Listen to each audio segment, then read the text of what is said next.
अस्सलाम वालेकुम। मेरा नाम है साबिर हुसैन और आप देख रहे हैं JavaScript slash ECMAScript basic to advance series.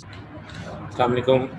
आज इलेक्शन नंबर 4 है और आज हम लोग जो है वो ज़्यादा दो चीज़ों के ऊपर फोकस है हमारा। First one is arrow functions and second is arrays.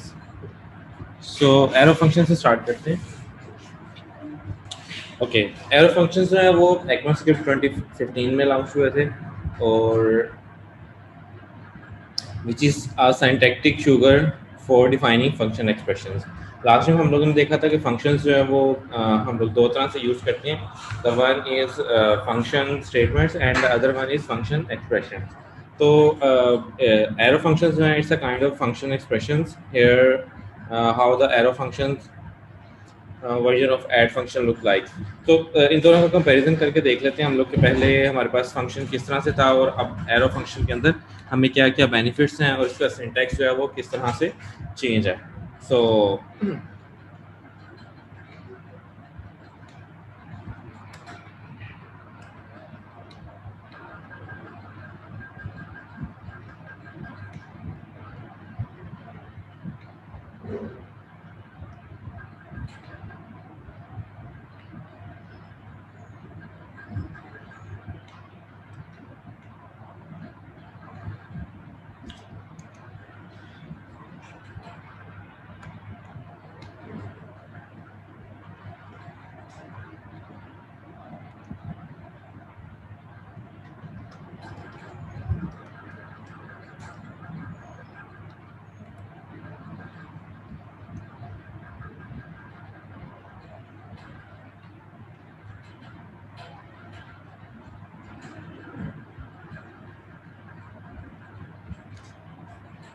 Extra चीज़ें जो है वो हम लोग कमेंट आउट कर लेते हैं सो दैट प्रॉब्लम ना हो।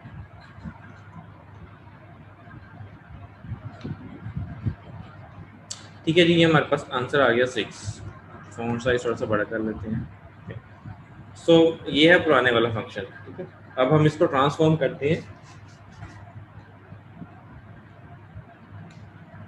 एरो फंक्शन के अंदर। ये थोड़ा सा ध्यान से समझना है, थोड़ा सा हल्का सा ट्रिकी है लेकिन बहुत ज़्यादा इजी है जब हमें समझ आ जाएगी और हम लोग इसको बहुत ज़्यादा यूटिलाइज करते हैं। तो सबसे पहले हम लोग जब फंक्शन लिखते हैं तो फंक्शन का कीवर्ड यूज़ करते हैं, फिर फंक्शन का नेम और फिर पैरेंथेसिस में अगर हम लोगों ने आर्गूमेंट्स देने हैं तो वो देते हैं। उसके बाद कर्ली ब्रेसेस के अंदर ये फंक्शन की बॉडी होती है, इसके अंदर जो भी काम होता है वो हम लोग करते हैं। ठीक है, ये नॉर्मल फंक्शन है। फॉर द एरो फंक्शन हमें फंक्शन कीवर्ड जो है वो रिक्वायर्ड नहीं है, तो हम लोग डायरेक्ट जो है वो एक वेरिएबल ले सकते हैं। सबसे पहले हम लोग वेरिएबल लेते हैं लेट ऐड, क्योंकि मैंने बताया कि ये जो एरो फंक्शन हैं दीज आर फंक्शन एक्सप्रेशंस, तो हम लोगों को फंक्शन एक्सप्रेशन वाले फॉर्मेट में लिखना होता है। ठीक है, अच्छा, इक्वल साइन के बाद यहाँ पे मेरे पास ब्रैकेट्स आ जाएंगी। इसके अंदर अगर मुझे आर्गुमेंट पास करने हैं तो मैं यहाँ पे आर्गुमेंट पास कर सकता हूँ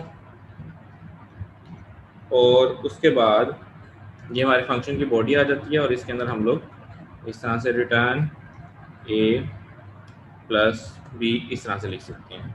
ठीक है, तो थोड़ा सा सिंटेक्स चेंज है, लाइक हम लोगों ने फंक्शन जो है वो हमें रिक्वायर्ड नहीं है। ठीक है, और ऐड से हम लोग स्टार्ट करते हैं। ऐड जो है उसको हम लोगों ने एज अ वेरिएबल ले लिया है। इक्वल साइन आगे जो है वो यहाँ से हमारा एरो फंक्शन बेसिकली स्टार्ट हो रहा है। यहाँ पे हम लोगों ने ब्रैकेट्स के अंदर दो आर्गूमेंट्स ले लिए हैं और ये एरो है, एरो सा बना हुआ है, दैट्स वाई वी से एरो फंक्शन।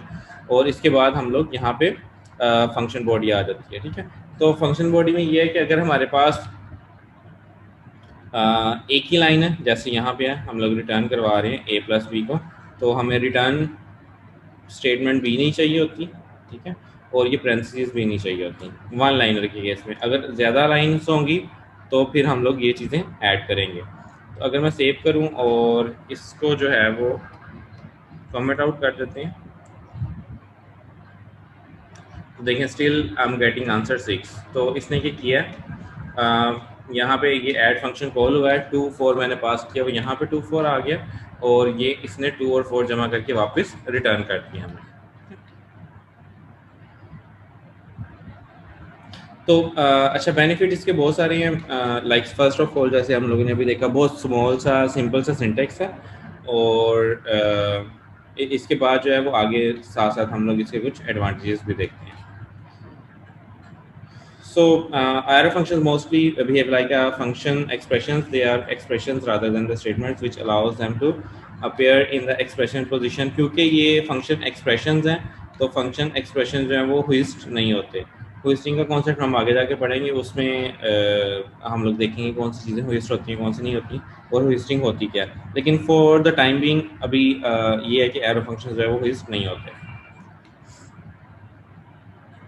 एरो फंक्शंस के नेम नहीं होते, ठीक है, क्योंकि हम लोग इनको ज़्यादा फंक्शन एक्सप्रेशन के फॉर्मेट में लिखते हैं तो इसका नाम नहीं होता। ये देखें यहाँ पे, ये फंक्शन का कोई नाम नहीं है, फंक्शन यहाँ से स्टार्ट हो रहा है, यहाँ तक है ये एरो फंक्शन, तो यहाँ पे फंक्शन का कोई नाम नहीं है, हम लोग बस इस फंक्शन को एक वेरिएबल में स्टोर कर देते हैं।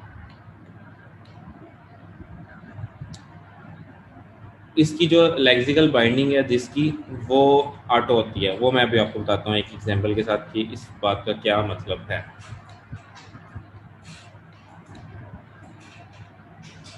अच्छा जी, the brevity of arrow function syntax is extremely helpful for small functions passed to the higher order functions such as map. Dot map वगैरह जो है ये हायर ऑर्डर फंक्शन है अरे के। अभी हम लोगों ने नहीं पढ़े, लेकिन थोड़ी देर में हम लोग कुछ हायर ऑर्डर फंक्शंस पढ़ेंगे अरे वगैरह के। तो डॉट मैप जो है वो लूप थ्रू करता है अरे के ऊपर। तो यहाँ पे इसके अंदर हमें एक फंक्शन चाहिए होता है इसको रन करने के लिए, तो यहाँ पे हम लोग एरो फंक्शन यूज़ करते हैं। ये थोड़ी देर में पढ़ेंगे तो फिर मैं आपको डिटेल से बताता हूँ। अभी के लिए ये इसमें से कुछ टर्म्स जो हैं इस तरह से ये बताना ज़रूरी है यहाँ पे, लेकिन हम लोगों ने पढ़ी नहीं है। जैसे जैसे पढ़ते जाएंगे आपको क्लियर होता जाएगा ये चीज़ें हैं क्या। तो एरो फंक्शन की बात करें तो इसमें से फंक्शन कीवर्ड रिमूव कर दिया गया है। It's a refine call back and higher order functions. For single line code return keyword required नहीं होता, और फॉर सिंगल आर्गूमेंट पैरेंथेसिस भी रिक्वायर्ड नहीं होती। तो हमारा जो एरो फंक्शन है वो काफ़ी छोटा सा हो जाता है, ये जैसे ये एरो फंक्शन है, ठीक है। और अगर यहाँ पे सिंगल आर्गूमेंट होता है तो आपको ये पीछे वाली पैरेंथेसिस भी रिक्वायर्ड नहीं होती। लाइक अगर मुझे यहाँ पे सिर्फ एक ए पास करना है ना, मेरे पास बी नहीं ना हो, तो मुझे ये वाली पैरेंथेसिस भी रिक्वायर्ड नहीं है, तो ये और ज़्यादा स्मॉल हो जाता है, राइट।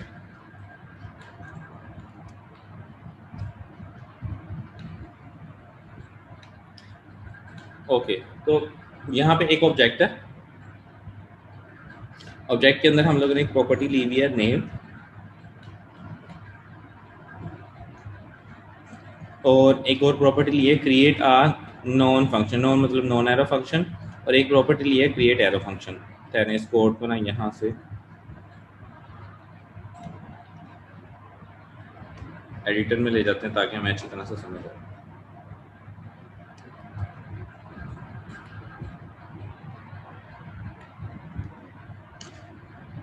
ओके, ये कोड है, टेस्ट का ऑब्जेक्ट है हमारे पास। ऑब्जेक्ट्स हम लोगों ने लास्ट टाइम काफ़ी डिटेल से देखे थे। उसके अंदर एक नेम की प्रॉपर्टी है, उसमें पड़ा हुआ है टेस्ट ऑब्जेक्ट, और एक हमारे पास property create a non function, और इसके अंदर हम लोगों ने एक फंक्शन लिया हुआ है। इस प्रॉपर्टी को पहले समझ लेते हैं अलग करके ताकि हमें अच्छी तरह समझ आ जाए। तो ये एक प्रॉपर्टी है, इसके अंदर हम लोगों ने फंक्शन लिया हुआ है, ठीक है।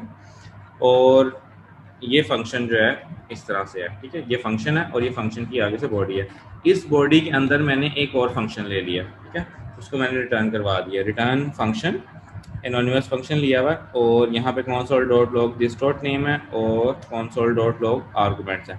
आर्गूमेंट्स क्या करता है कि अगर हम फंक्शन को कोई भी आर्गूमेंट्स पास करते हैं ना, तो वो सारे के सारे ये कीवर्ड है आर्गूमेंट, इसको हम चेंज नहीं कर सकते, ये हमें जावास्क्रिप्ट प्रोवाइड करता है। सो अगर हम लोगों ने कंसोल डॉट लॉग आर्गूमेंट्स करेंगे तो जितने भी आर्गूमेंट हैं उस फंक्शन के, जब हम उसको कॉल करेंगे तो हम उसको पास कर रहे हैं, वो सारे के सारे इस कीवर्ड के अंदर ऑटोमेटिकली आ जाते हैं। तो ये सिर्फ हम लोगों ने कंसोल इसलिए करवाया है कि हमें पता चलता है हम लोगों ने वहाँ से कौन से आर्गूमेंट पास किए हैं।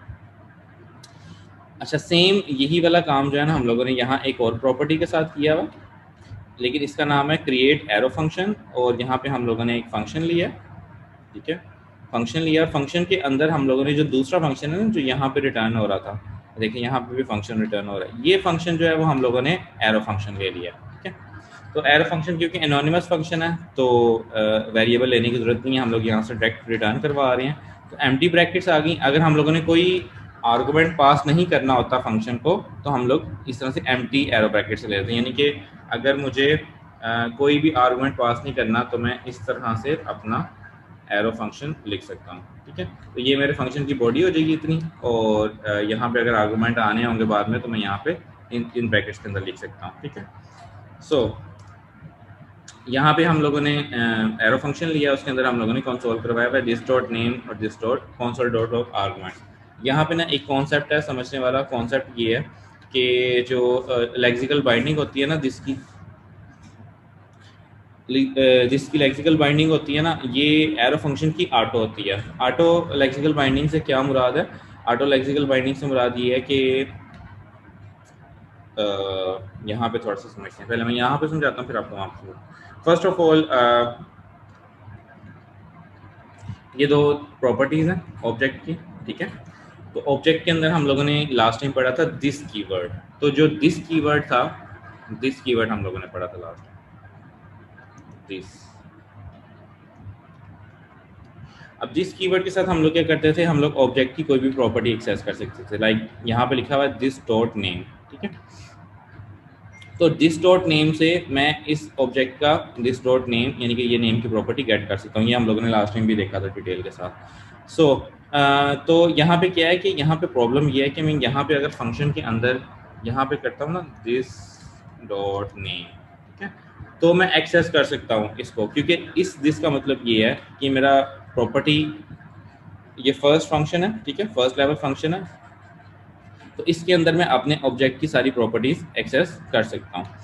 लेकिन अगर मुझे इससे ज़्यादा आगे डेप्थ में पास करनी है, यानी कि फंक्शन के अंदर फंक्शन है मेरे पास और वहाँ पे मैं दिस डॉट नेम एक्सेस करता हूँ, तो मेरे पास एक्सेस नहीं होता।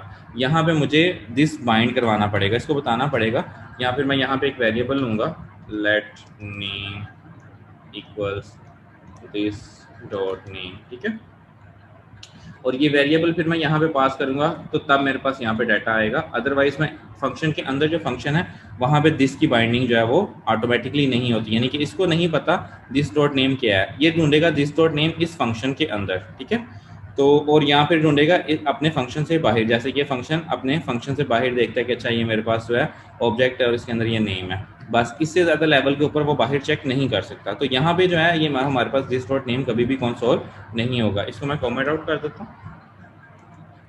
सो ये दिस डॉट नेम हमारे पास एक्सेस नहीं होगा यहाँ पे। अच्छा, अब आ जाते हैं एरो फंक्शन पे। एरो के अंदर हम लोग कह रहे हैं कि जो दिस की बाइंडिंग है वो हमारे पास ऑटो बाइंडिंग होती है। तो एरो फंक्शन क्या करता है, अपने पेरेंट के साथ जो है वो जो दिस की बाइंडिंग है वो ऑटोमेटिकली नीचे डेप्थ लेवल पे जाती रहती है। सो अगर यहाँ पे हम लोगों ने लिखा दिस डॉट नेम, तो ये अपने पेरेंट में और उसके पेरेंट में भी चेक करेगा, क्योंकि दिस की बाइंडिंग जो है इसके अंदर ऑटो है। ये जो दिस कीवर्ड है वो ऑटो बाइंड होता जाता है इसके जितने भी लेक्सिकल इन्वायरमेंट्स बनाए जाते हैं। तो हम लोगों ने क्या किया, ये चेक करने के लिए ये दो प्रॉपर्टीज हम लोगों ने नीचे कॉल कर ली हैं। एक अननोन का मतलब है अननोन एरो फंक्शन, ये एक वेरिएबल लिया है और इसके अंदर मैंने फंक्शन जो मेथड है इसका ऑब्जेक्ट का वो कॉल किया test dot create a non arrow function, और मैंने इसको दो आर्गुमेंट्स पास कर दी हेलो वर्ल्ड। सेम इसी तरह मैंने एक और फंक्शन कॉल किया है टेस्ट, ये वाला जो हमारे पास ऑब्जेक्ट है test dot create arrow function, और इसको भी मैंने दो प्रॉपर्टीज यहाँ पे पास कर दी हैं। ठीक है, सो यहाँ पे ये जो दोनों प्रॉपर्टीज हैं ये आर्गुमेंट्स के अंदर मेरे पास मुझे नज़र आएंगी, और जो दिस डॉट नेम है अगर तो ये एक्सेसिबल हुआ तो ये नेम मुझे यहाँ से गेट करके शो करवा देगा। ठीक है, ये भी यहाँ से गेट के शो करवा देगा, और अगर एक्सेसिबल नहीं होगा तो ये अनडिफाइंड वगैरह हमें रिटर्न करेगा। ठीक है, तो मैं क्या करता हूँ, सबसे पहले इसको सेव करते हैं और मैं अननोन जो है इसको कॉल करता हूँ। तो ये देखें यहाँ पे जो है वो दिस डॉट नेम हमारे पास नहीं आया, जस्ट हमारे पास आर्गुमेंट्स की अरे आई है और उसके अंदर भी हमें कुछ भी नहीं मिल रहा। ठीक है, सो अब मैं करता हूँ एरो कॉल। अच्छा, ये वेरिएबल का नाम है यहाँ पे लिख के फिर आगे एरो ये इसको फंक्शन की तरह कॉल कर रहा हूँ। उसकी रीज़न देखें, उसकी रीज़न ये है कि इस वेरिएबल के अंदर फंक्शन स्टोर हुआ हुआ है, ये यहाँ से फंक्शन में रिटर्न करवा रहा हूँ। जब आप फंक्शन रिटर्न करवाते हैं तो जिस वेरिएबल में पेरेंट फंक्शन कॉल किया जाता है उसके अंदर ये फंक्शन स्टोर हो जाता है, यानी कि अननोन के अंदर ये फंक्शन क्या रिटर्न कर रहा है, आगे से फिर से फंक्शन रिटर्न कर रहा है। तो अगर मुझे उसको कॉल करना है तो मुझे इस वेरिएबल के साथ आगे ब्रैकेट्स लगानी होती हैं। एनीवे एरो फंक्शन कॉल करते हैं, तो ये देखिए हमारे पास जो है वो नेम भी आ गया है और आर्गुमेंट्स के अंदर हमारे पास वैल्यूज भी आ गई हैं। ठीक है, तो ये हमारे पास जो है ना कुछ बहुत सारे फ़ायदे हैं इसके, बहुत सारे फ़ायदों में से ये कुछ फ़ायदे हैं एरो फंक्शन के, जो अभी अभी हम लोगों ने देखा आर्ट ऑफ दिस बाइंडिंग, और इसका फ़ायदा बहुत ज़्यादा होता है अगर हम लोग रेट में काम करेंगे तो वी विल सी। एक क्वेश्चन है, जी जी वहाँ पे जाए कोड पे एडिटर, सॉरी आपकी आवाज़ कट गई। विजुअल कोड के ऊपर, मैं कह रहा विजुअल कोड के ऊपर जाएगा, जी आ गया। एडिटर पे आवाज़ से आपकी स्क्रीन अपडेट नहीं आ रही है मेरे पास। हाँ, अच्छा मुझे ये बताएं कि जो पहला जो ऑब्जेक्ट के अंदर जो आपने प्रॉपर्टी के अंदर फंक्शन जो यूज़ किया है वो एरो फंक्शन क्यों नहीं यूज़ किया हुआ, वहाँ पे फंक्शन क्यों लिखा हुआ है? सेकंड जो आपने ये ना क्रिएट अ एरो फंक्शन, इसके अंदर फंक्शन एरो फंक्शन क्यों नहीं डिस्क्राइब किया हुआ? यहाँ पे एरो फंक्शन भी डिस्क्राइब कर सकते हैं, बट द प्रॉब्लम जो हम लोग यहाँ पे डिस्कस कर रहे हैं वो है नेक्स्ट लेवल वाली, ये वाली। ठीक है, फर्स्ट पे तो आप कुछ भी कर लेंगे, फर्स्ट पे एक्सेस हो जाएगा, ये फर्स्ट लेवल है। फर्स्ट और ये इसका भी फर्स्ट लेवल का, लेकिन जो एरो फंक्शन स्टार्ट करे एरो फंक्शन आप फर्स्ट लेवल से ही स्टार्ट कर सकते हैं। हाँ फर्स्ट लेवल से स्टार्ट कर सकते हैं, आपकी मर्जी, लेकिन हम लोग ओके, इसको टेस्ट कर रहे हैं तो दैट्स वाई स्पेसिफिकली इसको लिखा हुआ है ताकि बाकी किसी जगह पे कन्फ्यूजन ना हो, क्योंकि अगर मैं इसको भी एरो बना देता हूँ तो इट माइट कंफ्यूज कि यहाँ से भी ऑटो पास हो गया, यहाँ पे से भी ऑटो पास हो गया, हम लोग सिर्फ सेकंड लेवल डेप्थ के अंदर देख रहे हैं। ठीक है, यहाँ पे देख रहे हैं, तो दैट्स वाई यहाँ पे ये सिंपल फंक्शन बनाया हुआ है और यहाँ पे arrow function, but it could be also an arrow function. मैं यहाँ से ये फंक्शन की बॉडी हटा सकता हूँ और ये एरो फंक्शन बन जाएगा। ठीक है, तभी ऐसे काम करेगा, इसमें कोई प्रॉब्लम नहीं। ओके और रिकमेंडेड वे भी यही है कि आप शुरू से एरो फंक्शन लेते हुए अगर आप एरो फंक्शन यूज़ कर रहे हैं। हाँ हाँ बिल्कुल, एरो फंक्शन लेते हैं। ओके, अच्छा, एरो फंक्शंस के बारे में किसी और का कोई क्वेश्चन, कोई कन्फ्यूजन हो तो क्लियर करें, फिर नेक्स्ट टॉपिक है हमारे पास अरेज, उसके ऊपर मूव करते हैं।